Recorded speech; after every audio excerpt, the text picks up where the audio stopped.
Teman-teman, Aceh Tamiang darurat keadaannya. Alhamdulillah kami sudah terhubung dengan keluarga kami yang ada di Aceh Tamiang dan mereka menyatakan bahwa di Aceh Tamiang sangat parah. Dan di sana sekarang kondisinya 100% lumpuh total, pemerintahan lumpuh total. Semua kantor-kantor pemerintahan itu tenggelam dan kemudian juga ibu kota kabupatennya, kota Kuala Simpang itu lumpuh total, sudah tenggelam, tidak ada lagi penjualan, perekonomian tidak ada lagi, semua toko-toko itu udah tenggelam dan bahkan mereka sekarang sudah melakukan penjarahan. Swalayan-swalayan yang sudah tenggelam mereka ambil barangnya. Karena apa? Karena mereka sudah sangat-sangat kelaparan. Bahkan di posko-posko pengungsian sudah ada banyak yang meninggal karena kelaparan. Saya dengan Pak Datuk berangkat pakai motor ke Langsa. Tapi di jalan, nah ini sangat apa ya, kayak mengerikan sekali udah memang kotanya. Itu betul kayak memang kayak kota zombie kayak gitu. Mobil tergeletak-geletak, mobilnya terbalik-balik, terus di jalan ada mobil terbalik, tengah jalan berantakan, begitu-begitu tuh. Gelap, terus memang tidak ada posko, ada posko pengungsi, tapi dan tenda-tenda dari pemerintah tuh sangat minim sekali, memang nggak ada, hampir tidak ada. Terus tidak ada pos medis, tidak ada. Air bersih tidak ada. Jadi dapur umum juga yang disiapkan juga tidak ada. Dan yang anehnya lagi, sudah jalan seperti itu, macet, mobil terbalik di jalan, rumah pindah ke jalan, tidak ada petugas satupun yang saya jumpai dari Kuala Simpang ke Langsa. Tidak ada petugas, tidak ada sub misalnya, tidak ada apapun lah, tidak ada. Jadi memang benar-benar ini mengerikan sekali. Kami putuskan untuk keluar, bawa orang tua kami keluar. Teman yang sudah terhubung juga, mereka menjemput keluarganya ke Tamiang dan membawa keluar dari Tamiang. Karena memang di sana tidak ada lagi bahan pokok, tidak ada lagi bahan pokok makanan. Jadi teman-teman yang bisa menuju akses yang mau masuk ke Tamiang dari Medan itu sudah bisa masuk, jemputlah keluarga kalian dan bawalah segera keluar dari Aceh Tamiang. Salam saudaraku dikasih Tuhan, para pencinta Jilha Bahagia dan para pengikut Kristus yang setia. Saya ingin mengajak kita semuanya untuk menyaksikan sebuah cuplikan video di mana terjadi di Aceh Taming. Orang-orang berkata kota Taming, Aceh Taming itu seperti daerah zombie. Banyak sekali bangkai mobil, motor, sepeda, dan banyak sekali bau-bau yang menyengat Bapak Ibu. Tidak ada orang yang tahu bau apa yang menyengat itu. Ternyata bau yang menyengat itu adalah bau mayat yang ada di dalam mobil. Karena tidak bisa bergerak lagi ketika banjir melanda Aceh Taming. Bapak Ibu, mari kita doakan khusus supaya daerah-daerah yang kena banjir, Aceh Taming, Sibolga, daerah Aceh-Aceh yang lain Bapak Ibu, Kabupaten Birun, Kabupaten Aceh Utara, Pidi Jaya, dan daerah-daerah yang lain. Kita doakan supaya semuanya dipulihkan oleh Tuhan. Tuhan pulihkan, Tuhan kuatkan saudara-saudara kita yang ada di sana. Mau seiman dengan kita, mau tidak seiman dengan kita. Kita berdoa supaya Tuhan pulihkan, Tuhan campur tangan. Kita orang yang seiman, apa yang bisa kita lakukan, mari Bapak Ibu kita lakukan. Apa yang bisa kita berikan, mari Bapak Ibu kita berikan. Apa yang bisa kita bantu, mari Bapak Ibu kita bantu mereka. Ada satu hal yang semua orang bisa lakukan, yaitu doa. Berdoa buat mereka Bapak Ibu, semua orang bisa lakukan. Mari kita lakukan. Mari kita doakan mereka siang dan malam supaya diberikan kekuatan, diberikan kesehatan oleh Tuhan, dihiburkan oleh Tuhan, dan diberikan setiap kebutuhan mereka. Tuhan kirimkan malaikatnya untuk memberikan rezeki kepada mereka. Tuhan mengirimkan malaikatnya untuk membawa berkat kepada mereka. Tuhan mengirimkan malaikatnya untuk membantu mereka, untuk menolong mereka, untuk menjaga, untuk melindungi mereka. Tangan Tuhan tidak kurang panjang untuk membantu, untuk membela Bapak Ibu. Mari kita berharap sama Tuhan.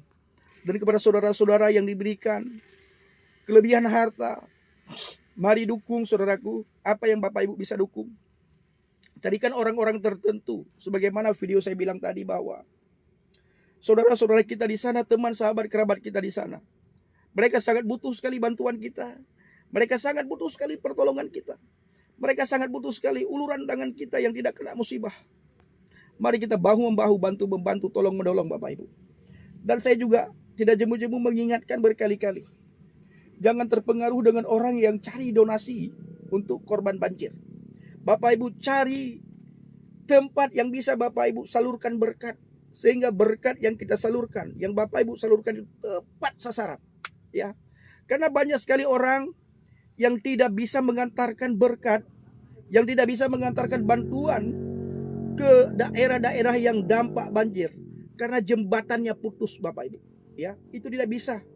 Bantuan sembarangan masuk itu tidak bisa Bapak Ibu.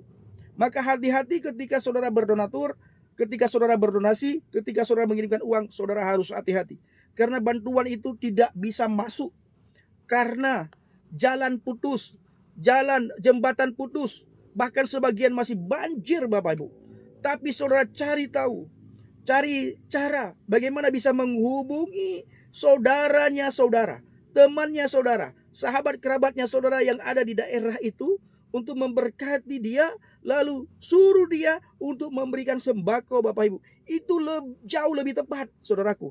Karena saya melihat beberapa komal di TikTok ya. Saya tidak tahu komal siapa yang menggalang donasi, dan banyak orang sekarang hari-hari ini memarahi, mencaci maki, bahkan ada yang menghina, mengolok-olok orang tersebut karena sampai sekarang belum bisa disalurkan donasi barang kepada orang yang kena banjir karena jalan putus, jembatan putus, banjir masih melanda.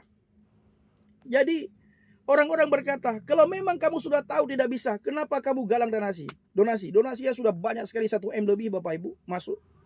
Tapi itu tidak bisa disalurkan. Ya. Nah Bapak Ibu, di saat saya melihat komal tersebut dan beberapa komal lainnya, saya mengambil keputusan, carilah orang saudara, teman, sahabat, kerabat saudara yang ada di sana untuk membantu. Ya, untuk menolong. Untuk memberikan apa yang Bapak Ibu berikan. Sehingga tepat sasaran saudaraku. Dan yang paling penting dari itu semua, kita harus benar-benar mendoakan mereka Bapak Ibu.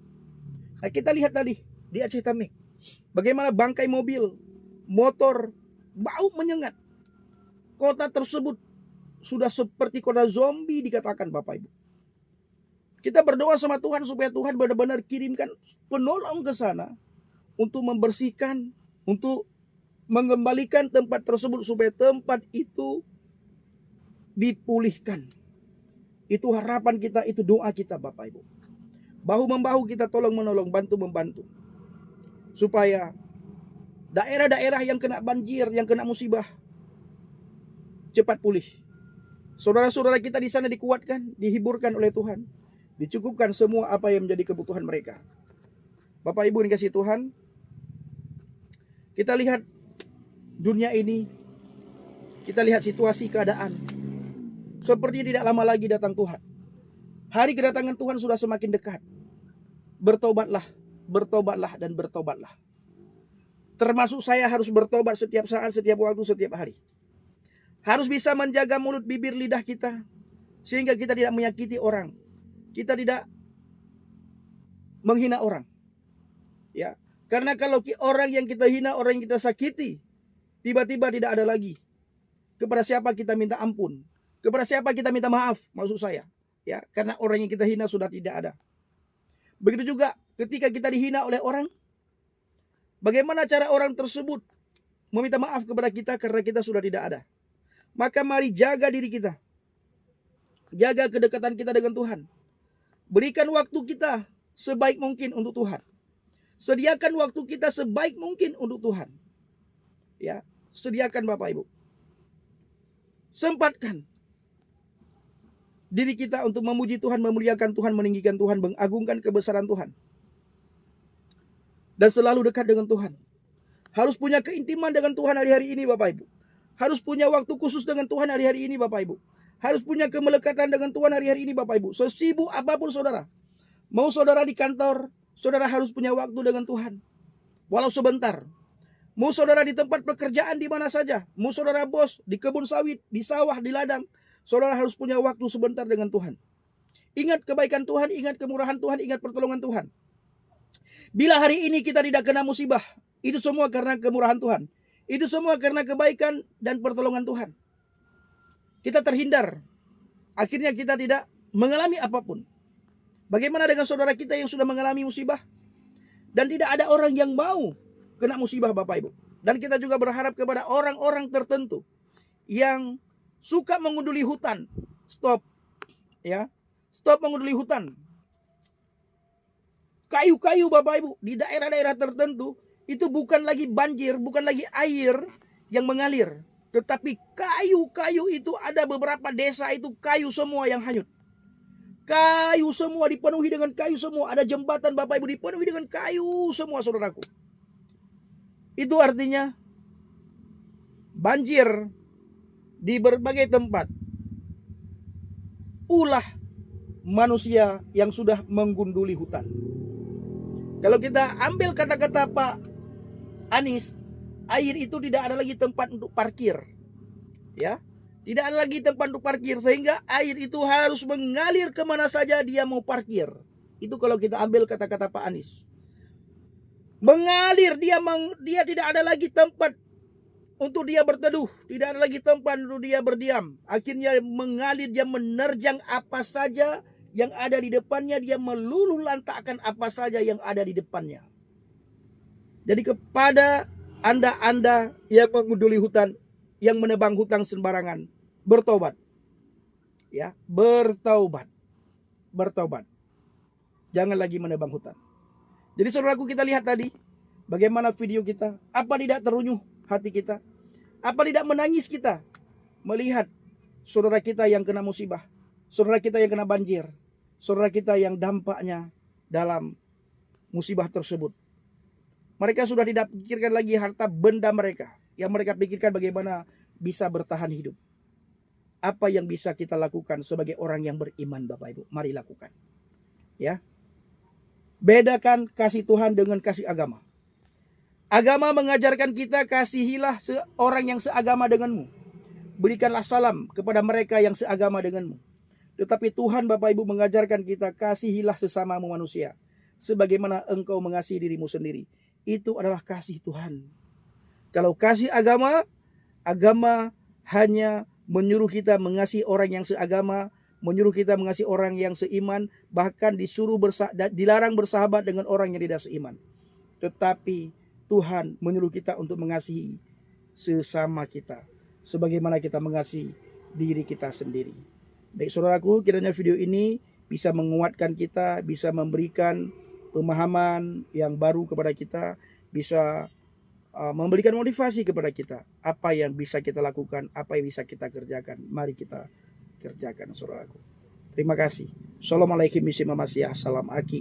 Aku kabarkan Injil keselamatan. Papa Yahweh Bishim Adonai Yesus Hamasiah Waruah Kudus memberkati kita semua. Haleluya. Amin. Salam murtadin. Terima kasih.